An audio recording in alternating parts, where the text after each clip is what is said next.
Salut Monsieur Loup, à quand une vidéo en face cam?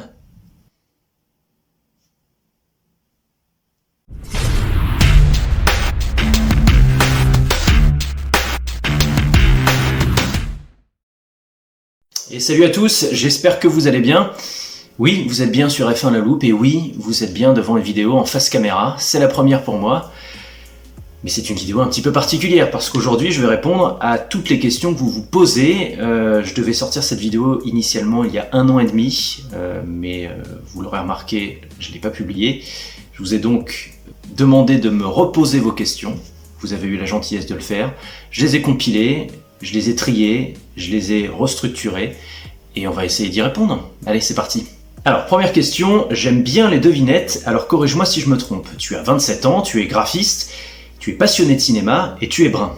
Bon, c'est pas vraiment une question, mais je pense que c'est une bonne opportunité pour moi de me présenter. Parce que mine de rien, ça fait 2 ans et demi que j'ai créé cette chaîne, ça fait 2 ans et demi que vous entendez ma voix, mais ça fait 2 ans et demi que vous savez pas forcément qui je suis. Alors je vais commencer, je m'appelle Jérémy, Jérémy IE à la fin, c'est important, j'ai de plus en plus horreur quand on écorche mon prénom à l'orthographe, voilà, comme ça c'est dit. Je n'ai plus 27 ans, mais j'en ai 30, je ne suis pas graphiste, je suis attaché de presse et consultant en communication dans une agence dont les clients sont spécialisés dans la tech, c'est-à-dire en gros, je travaille pour des entreprises spécialisées dans la tech, donc, et je suis en charge de leur relation avec les médias, et je suis en charge d'une partie du développement de leur stratégie de communication. Alors, je précise du coup que YouTube est un à côté, je fais ça pendant mon temps libre, et que à côté de ça, je travaille à temps plein. Voilà. Je suis passionné de cinéma. Alors, je ne suis pas passionné de cinéma, je dirais que je suis plus un cinéphile du dimanche. Mais j'adore les séries télé. Je suis brun? Non, je suis pas brun, je suis châtain et je suis un ancien blond, mais un ancien blond carabiné quoi. Alors qu'est-ce que je peux vous dire sur moi qui me caractérise vraiment? Je suis un passionné d'Égypte ancienne, c'est peut-être mon autre passion avec la Formule 1, ça n'a strictement rien à voir. Hein. Je suis un fan du groupe Muse. À mes heures perdues, je fais de la guitare. À mes heures perdues, je fais de l'escalade en bloc. Et je suis un anxieux.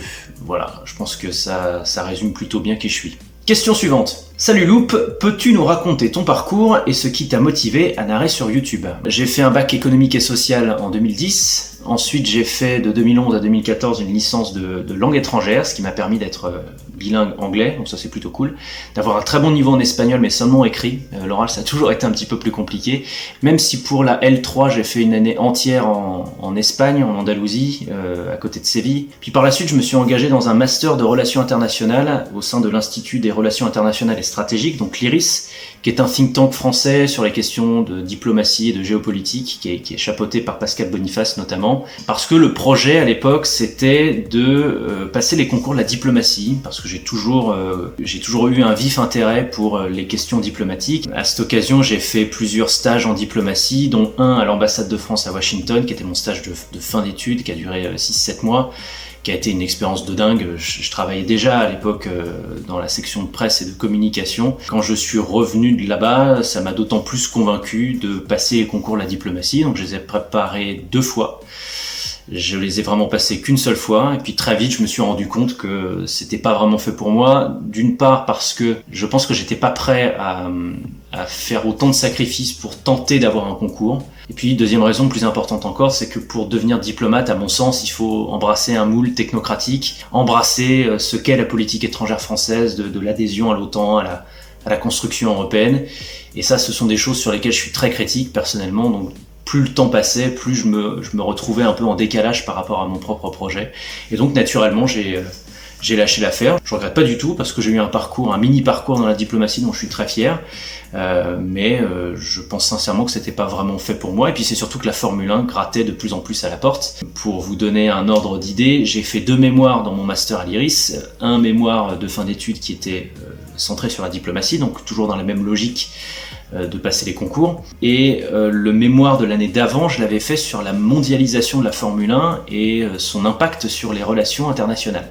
Et c'est pour ça que sur ma chaîne, vous trouverez beaucoup de vidéos qui parlent de ces sujets-là, de relations internationales, de géopolitique, de soft power, etc., etc., etc. Donc après le stage, après le master à l'IRIS, après le rendu du mémoire, après la préparation des concours, j'ai pris un boulot de transition pour renflouer les caisses d'un stage à Washington qui avait coûté assez cher pour le coup. Puis je me suis retrouvé, période un petit peu moins glorieuse, mais je me suis retrouvé un peu perdu au chômage pendant quelques mois avant de décrocher le poste que j'occupe actuellement et qui continue de m'épanouir après 4 ans, donc c'est plutôt chouette. Et pour en revenir sur ce qui m'a motivé à narrer sur YouTube, comme beaucoup de créateurs de contenu qui ont commencé en 2020, j'ai été assez marqué par la crise sanitaire et par les 2 premiers confinements notamment.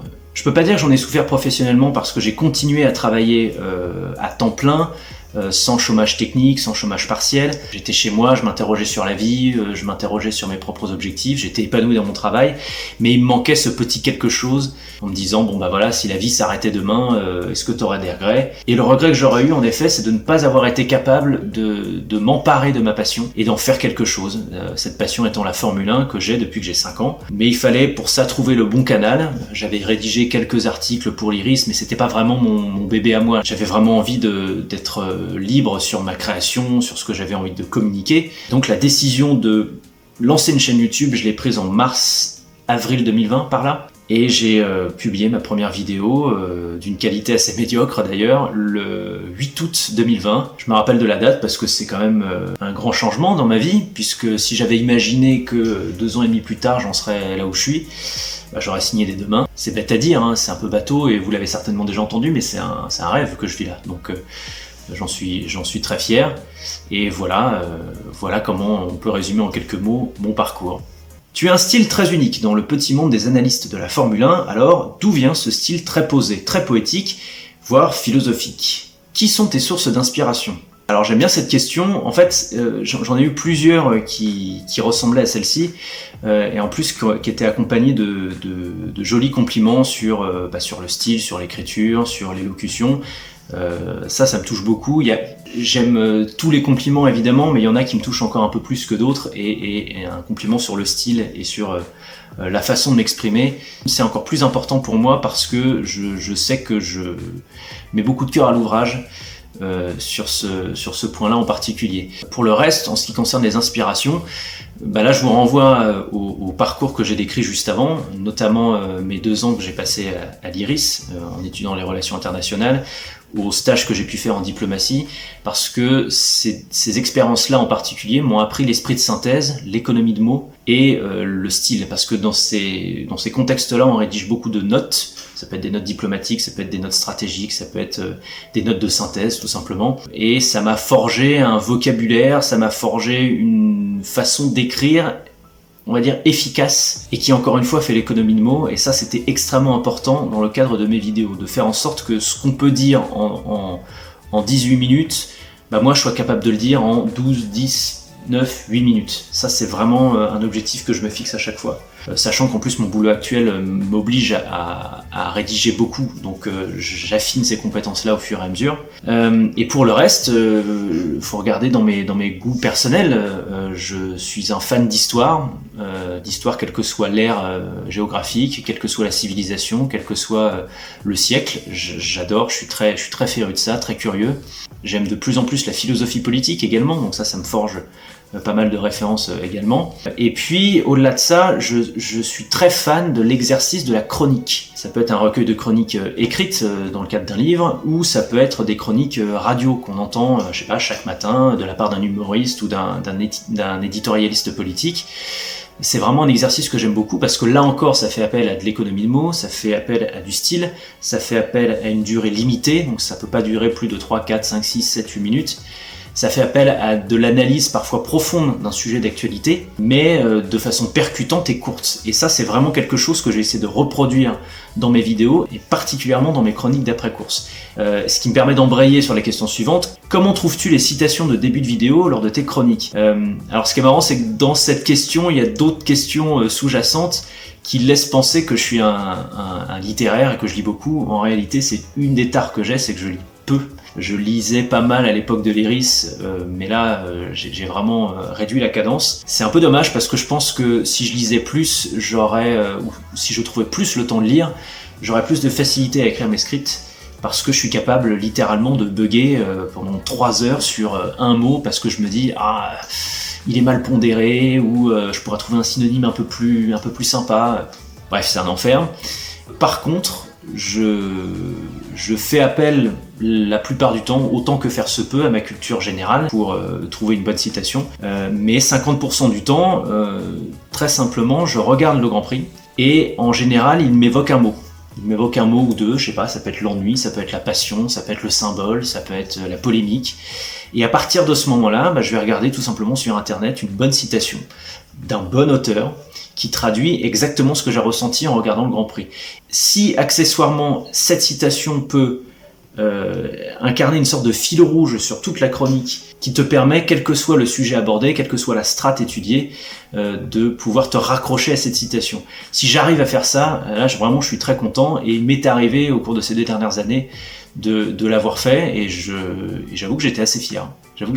Des fois c'est un peu plus compliqué, j'ai l'impression de travestir un peu la citation et là je suis un peu plus mitigé et comme je suis pressé par le temps puisqu'un Grand Prix c'est le dimanche et que si ma chronique sort au-delà du mardi, en fait ça sert pas à grand chose parce que les gens sont passés à autre chose pour le coup, eh bien ça représente un défi supplémentaire quoi. Alors question suivante, quels sont les épisodes qui te prennent le plus de temps à écrire?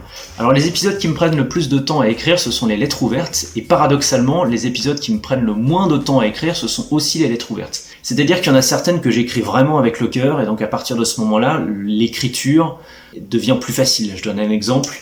La lettre ouverte que j'avais écrite à l'occasion de l'annonce de la retraite de Sébastien Vettel, donc c'était en juillet 2022. La vidéo est courte, certes, le script est court, certes, mais le script, je l'ai fait en une demi-heure. Après, il y a d'autres lettres ouvertes où j'exprime un ressenti, mais je propose également une analyse. Et là, il faut faire attention parce que pour que l'analyse soit un minimum objective, il faut éviter de trop laisser parler ses sentiments parce que parfois les mots peuvent être trop forts. Et l'exemple de ça, une des vidéos qui m'a pris le plus de temps à concevoir et le script qui m'a demandé le plus d'efforts et de temps, c'est peut-être la dernière lettre ouverte que j'ai écrite pour Fernando Alonso. Alonso, j'ai un avis très tranché sur ce pilote, je pense que ça vous aura pas échappé. Mais j'ai écrit dans un premier temps la lettre un peu avec le cœur et je me suis rendu compte que le sentiment prenait le pas par rapport à l'analyse. Donc j'ai retravaillé le texte et ça m'a pris un temps monstrueux. Au final la vidéo est pas mal, donc j'étais assez content de ça. Mais ça a été un peu compliqué et là, à ce moment-là, tu peux être sûr que chez moi ça va prendre un temps monstrueux que de retravailler le texte, de chercher des synonymes, d'effacer, de recommencer, de refaire des tournures de phrases, de changer la structure. Enfin, je veux dire, ça peut être infini avec moi. Je suis perfectionniste, mais parfois un peu trop. Alors, vois-tu Gasly prendre le dessus sur Ocon chez Alpine? Alors non, je ne vois pas Pierre Gasly prendre la mesure d'Esteban Ocon tout de suite. Je pense qu'Ocon aura un temps d'avance pour la simple et bonne raison qu'il est chez Alpine depuis 3 ans, il connaît la structure, et puis surtout, il connaît l'Alpine version 2022, donc il n'aura pas forcément besoin d'adapter son style de pilotage plus que nécessaire, alors que Gasly, lui de son côté, il arrive de chez AlphaTauri, donc il va falloir qu'il habitue son style de pilotage à ce qu'est l'Alpine aujourd'hui, sachant que l'Alpine de 2023 et celle de 2022, même si ce sera pas le même châssis, même si ce sera pas la même aéro, etc., ça reste quand même dans la même philosophie, et donc il faut quand même pour Gasly un temps d'adaptation. Donc ça, c'est dans un premier temps. Dans un second temps, je pense quand même que, disons que ce sont 2 pilotes complémentaires, je pense que Ocon est devenu un exemple de régularité au cours d'une saison. Je pense qu'il a parfaitement montré chez Alpine l'année dernière, même s'il était un peu en deçà des performances d'Alonso. Et je pense que de l'autre côté, Gasly est un pilote qui marche un petit peu plus au moral, dont les bas sont plus bas que ceux d'Ocon, mais dont les hauts sont aussi plus hauts que ceux d'Ocon. Je pense que quand Gasly est en confiance dans une monoplace, il y a très peu de pilotes sur la grille qui peuvent le battre. Donc déjà, ce sera un binôme assez complémentaire de ce point de vue-là, et je pense que c'est plutôt pas mal. Pour le reste, je pense qu'il ne faut pas sous-estimer, même si la saison 2022 de Gasly n'a pas été bonne chez AlphaTauri, il ne faut pas sous-estimer le fait qu'il l'a passé en faisant des tests pour son écurie, en testant des pièces qui marchaient ou qui ne marchaient pas. Il a fait un petit peu ce qu'a fait Lewis Hamilton l'année dernière également avec sa W13, sauf que Gasly, lui, l'a fait quasiment toute l'année, et je pense que ça a dû affiner son expertise technique, et c'est pour ça justement que Laurent Rossi déclarait l'autre jour qu'il espérait que Gasly arrive en tant que leader technique. Je pense que ça peut faciliter son intégration chez Alpine, et a fortiori lui permettre de suivre le rythme assez rapidement et de prendre la mesure d'Esteban Ocon. Donc je pense que le duel va être assez équilibré, les qualités d'Ocon étant la régularité, les qualités de Gasly étant la capacité à sublimer une machine de temps en temps. Voilà, je pense que ça va être un duo très complémentaire et espérons, croisons les doigts, qu'il n'y ait pas de clash à l'arrivée. Alors, où est-ce que tu vois Mercedes l'année prochaine au niveau du classement? Alors, je vois Mercedes au rendez-vous l'année prochaine, mais surtout, j'espère que Mercedes sera au rendez-vous l'année prochaine. Je pense qu'ils ont fait un bon compromis l'année dernière, c'est-à-dire qu'ils ont commencé à développer suffisamment tôt la W14 de cette année, mais en même temps, ils ont continué à développer celle de 2022, donc la W13, jusqu'à Sao Paulo, si je ne m'abuse, avec des résultats qui étaient très prometteurs. Donc, ça les conforte dans l'idée que la philosophie dans laquelle ils étaient depuis le début de l'année dernière, en fait, est la bonne. Et je crois que fort de tous ces constats-là, ils vont revenir très fort l'année prochaine. J'ai deux petits doutes quand même. Le premier doute, c'est sur le moteur.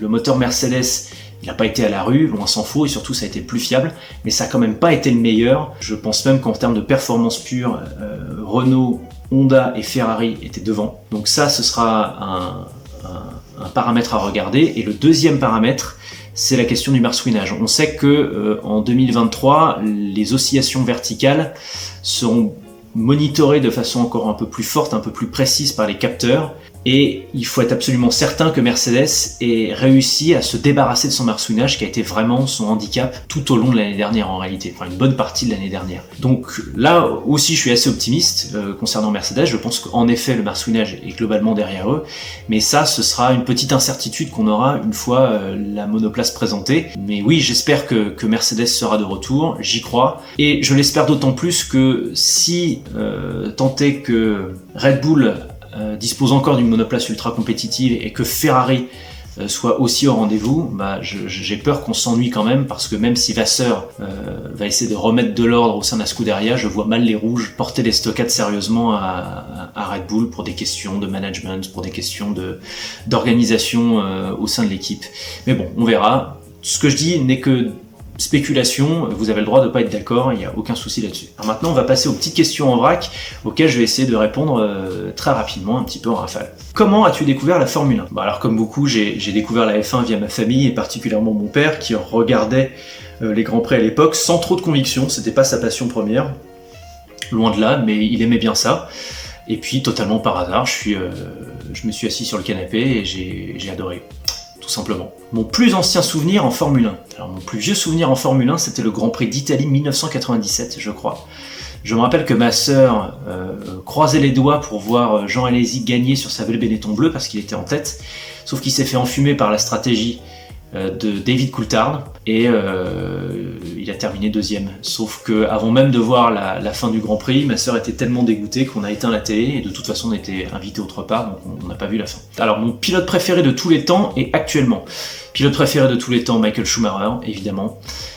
Pilote préféré actuellement, il y en a plus trop parce que j'aimais beaucoup Sébastien Vettel qui malheureusement a pris sa retraite à la fin de l'année dernière. Il y a des pilotes que j'aime bien Charles Leclerc, j'aime bien Pierre Gasly, j'aime bien Lewis Hamilton, j'aime bien Kevin Magnussen aussi, mais il n'y a pas d'admiration particulière quoi. Alors mon circuit et mon Grand Prix préféré.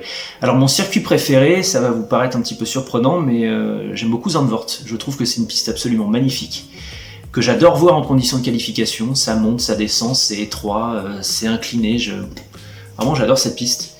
Et mon Grand Prix préféré, et là ça risque d'en faire tiquer plus d'un également, mais c'est le Grand Prix de Monaco. Le Grand Prix de Monaco, c'est un marronnier pour moi depuis que je suis gamin. J'adore cette course, j'adore ce Grand Prix, j'adore l'ambiance, même si c'est bling bling, même si c'est superficiel, même si c'est tout ce que vous voulez. Mais je sais pas, ça fait appel certainement à l'enfance, et chaque mois de mai, moi je suis toujours comme un gamin surexcité à l'idée de revoir le Grand Prix de Monaco. Et d'ailleurs, je serais très très très très peiné si le circuit devait disparaître, en tout cas si le Grand Prix devait disparaître d'ici quelques années, comme ça a été pressenti depuis quelques temps. Le Grand Prix qui m'a le plus marqué, Brésil 2006, Michael Schumacher. au-delà de tout ce que vous pouvez imaginer. Hein. Là, cette course, pour moi, elle atteint la stratosphère. Il n'y a rien qui pourra me procurer autant de sensations, autant de frissons que ce que j'ai vécu ce jour-là. 22 octobre 2006, de mémoire. Sur quel circuit aimerais-tu voir se disputer une course de Formule 1 ? Le circuit de Road America dans le Wisconsin, je le trouve absolument magnifique. Est-ce qu'il y a une époque de la F1 révolue que j'aimerais voir revenir ? La fin des années 90, encore une fois, Madeleine de Proust, nostalgie de l'enfance, 1997, 98, 99, 2000 éventuellement. Ouais. Est-ce que j'ai déjà piloté une monoplace ? Non, je n'ai jamais piloté une monoplace. En revanche, je fais du karting régulièrement en compétition. Quand je dis en compétition, c'est avec des kartings de loc. Hein. On n'est pas sur du 2 temps ou des choses comme ça. J'ai mon casque, j'ai ma combi, j'ai mes gants, je suis tout content. Je suis sûr que psychologiquement, ça va me faire gagner 3-4 dixièmes par tour. J'adore ça. Je suis pas spécialement bon, mais je pense pas être spécialement mauvais non plus. Donc, un vrai plaisir de faire du karting de temps en temps. Alors, est-ce que je crois à l'arrivée d'une femme en Formule 1 ? Alors, je crois. C'est pas que je crois, j'espère plutôt qu'une femme arrivera en Formule 1. Mais j'ai peur que si c'est le cas, ce soit pour les mauvaises raisons. Que ce soit pour des raisons d'inclusion, de diversité, de remplissage de quotas, et pas pour des questions purement sportives. Donc oui, j'espère qu'une femme investira les paddocks de Formule 1 en tant que titulaire, bientôt. Mais j'espère surtout qu'elle sera excellente. Voilà. E-sport ou pas ? Non, pas vraiment e-sport. Il m'est arrivé de regarder de temps en temps, mais j'avoue que ça me procure pas vraiment de sensations. J'ai joué moi-même à certains jeux vidéo de simulation de pilotage, que ce soit Gran Turismo ou les jeux Codemasters sur la Formule 1. J'en ai eu plusieurs, même étant enfant, j'avais F1 98, bon là c'est plus vraiment la simulation de pilotage, mais j'ai eu tous les Gran Turismo, j'ai eu F1 98, j'ai eu F1 2005, 2006, 2010, 2011, et le dernier Codemasters auquel j'ai joué c'était F1 2017, donc là ça commence à remonter. Et c'est vrai qu'à chaque fois je nourris une frustration parce que c'est con à dire, mais c'est pas comme dans la vraie vie, c'est pas comme ce que je vois à la télé et ça me perturbe. Donc je suis pas un grand fan de ça, mais je comprends, j'intellectualise et je suis content que de nombreux jeunes arrivent à regarder de la Formule 1 grâce à l'apport de l'e-sport. Ça c'est quand même une sacrée révolution et qui a en plus qui a explosé pendant la crise sanitaire, donc ça c'est quand même très bien. As-tu déjà vu un Grand Prix en vrai ? Alors oui, j'ai déjà vu 2 Grands Prix en vrai et pour chaque j'ai une anecdote assez sympa, entre guillemets. Alors le premier Grand Prix auquel j'ai assisté en vrai c'était Monaco 2013. Alors, il faut savoir qu'en septembre 2012 j'avais fêté mes 20 ans et que une bonne partie de mes proches s'étaient cotisés pour me faire vivre mon rêve qui était d'assister à un Grand Prix de Formule 1 et donc ils m'avaient payé une place pour le Grand Prix de Monaco de l'année suivante. La place coûtait 330 €. C'est quand même déjà une sacrée somme. Et en mai 2013, quand je suis arrivé devant le vigile, devant le staff en gros qui vérifie tes places pour accéder à la tribune, etc., bah, j'ai perdu la place. Voilà. Je l'ai cherché pendant un quart d'heure, paniqué. J'étais à 4 pattes par terre, les gens me regardaient, me disaient mais qu'est-ce que c'est que ce fou ? Qu'est-ce qu'il fait ? Je trouvais pas. Je me relève, les larmes commencent à couler littéralement. Je me dis mais en fait ce n'est pas possible, ce n'est pas concevable. Tu as 20 ans, Jérémy, tu n'en as plus 12, tu ne peux pas perdre un truc comme ça, en plus qui est la prunelle de tes yeux. Bon. Et puis il y a un type derrière, je crois que c'était un Britannique qui avait à peu près mon âge, qui me tape sur l'épaule et qui me dit « Oh, c'est à toi !» Il me brandit mon billet, je le récupère, je suis soulagé, je le prends dans mes bras littéralement, je lui fais un câlin, il était très gêné.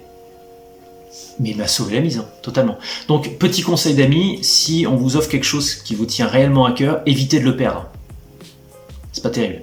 Deuxième anecdote, et deuxième Grand Prix du coup, j'ai assisté au Grand Prix d'Espagne 2022, donc celui de l'année dernière. Le Grand Prix d'Espagne 2022, c'est celui via lequel le championnat commence un petit peu à vaciller, parce que Charles Leclerc abandonne sur fond de soucis moteurs.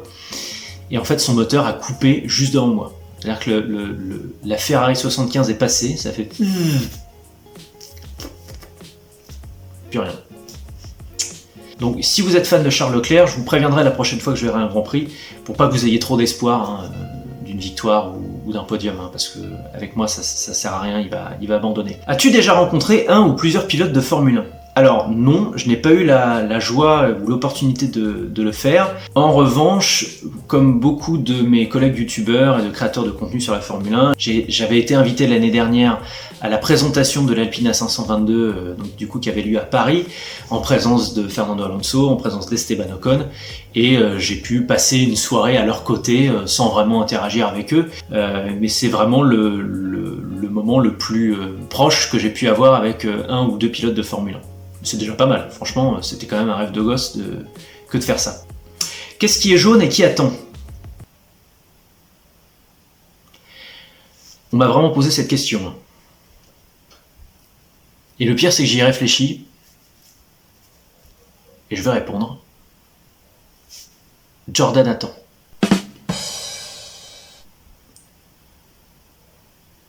Je suis plutôt fier. Et dernière question. Est-ce que tu as des projets pour le futur de la chaîne qui changent de ce que tu fais en ce moment? Exemple, facecam, live, collaboration avec d'autres youtubeurs, / streamers en F1, ou parler d'autres sports, etc., etc., etc. Alors, est-ce qu'il y a des nouveaux projets pour la chaîne? Oui. Dans un premier temps, le format F1 à la suite, c'est-à-dire les chroniques post-Grand Prix vont un peu évoluer cette année. Ne vous attachez plus trop aux citations au début qui vont faire fil rouge jusqu'à la fin de la vidéo. Ça va évoluer un petit peu. Je vais évidemment garder ma marque de fabrique, je vais évidemment conserver ce que je sais faire. Comme ça, vous ne serez pas totalement perdu, rassurez-vous. Mais voilà, je pense que cet exercice-là, exactement comme je l'ai développé ces 2 dernières années, je pense que j'en ai fait un peu le tour et que j'ai besoin aussi un petit peu de me renouveler. Deuxième chose, il y a une lettre ouverte qui arrive sur la chaîne cette année, je ne sais pas exactement quand, mais via laquelle j'ai employé des moyens un peu plus conséquents.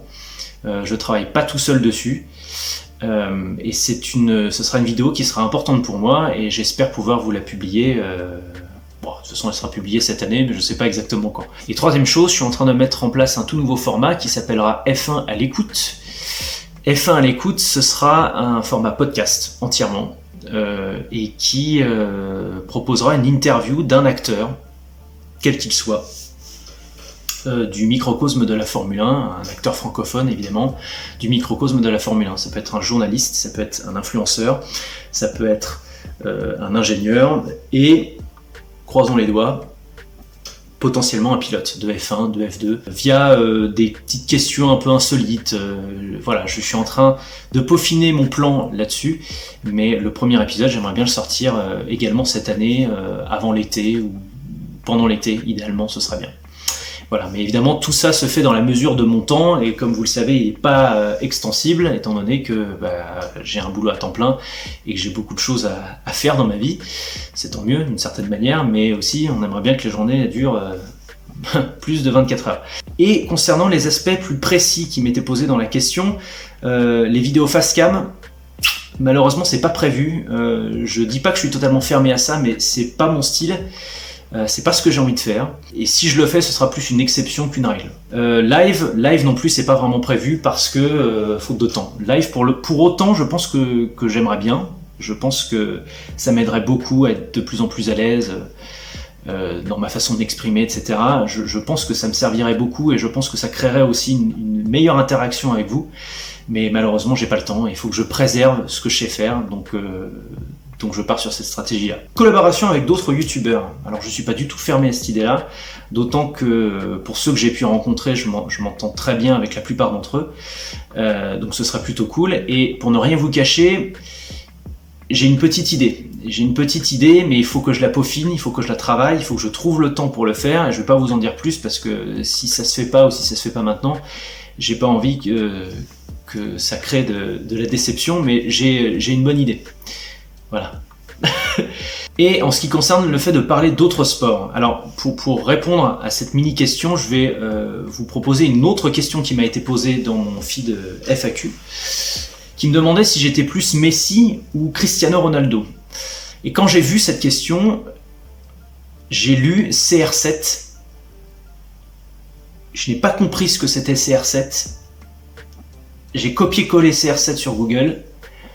Et quand j'ai vu ce que c'était, ou qui était CR7, je me suis rendu compte que j'étais bien incapable de parler d'autres sports. Et je crois que ça répond à cette question. En tout cas, je ne vais pas parler de football, ça c'est sûr. Mais même les autres sports, je peux suivre de manière sommaire, je peux suivre de loin comme ça, mais c'est vraiment pas ce qui me passionne. Moi, ce que j'aime par-dessus tout, c'est la Formule 1, c'est le sport automobile. La Formule 1 évidemment en priorité, mais je suis beaucoup les catégories inférieures aussi, F2, F3, F4. Je suis de plus en plus la Formule E. Mais pour le reste, encore une fois, il faut du temps pour ça, et malheureusement, le temps, je l'ai pas. Donc, c'est un non. Et voilà, j'espère que cette vidéo vous aura plu. J'espère avoir répondu à un maximum de questions que vous vous posiez. Vous m'excuserez d'avance le côté un peu bonne franquette. Je suis en train de me filmer avec mon portable actuellement. La qualité du son ne sera pas géniale.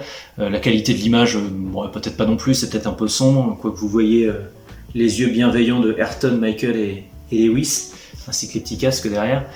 Mais bon, j'espère que ça vous plaira quand même. J'avais pas envie de faire un truc trop chiadé, trop bien monté, parce que je trouve que ça casse un petit peu la spontanéité, et puis c'est surtout que j'ai pas le matos pour faire ça. Donc je vais essayer de mettre quelques petits plans alternatifs, et je pense que ça fera le taf. En tout cas, j'étais ravi de pouvoir me présenter un peu à vous. N'hésitez pas à me poser d'autres questions en vue de prochaines FAQ. N'hésitez pas à commenter cette vidéo. Je me ferai, comme d'habitude, un plaisir d'y répondre et d'y réagir. Je tenais encore à vous remercier parce que c'est une aventure absolument folle que je suis en train de vivre. Je sais que c'est le genre de phrase que vous entendez souvent de la part de mes collègues ou de la part d'autres youtubeurs qui ont pignon sur rue. Mais vraiment, je suis très heureux de ce que je fais, et ça, évidemment, c'est grâce à vous, parce qu'il y a quand même des vrais gens qui cliquent sur les vidéos et qui les regardent et qui aiment ça.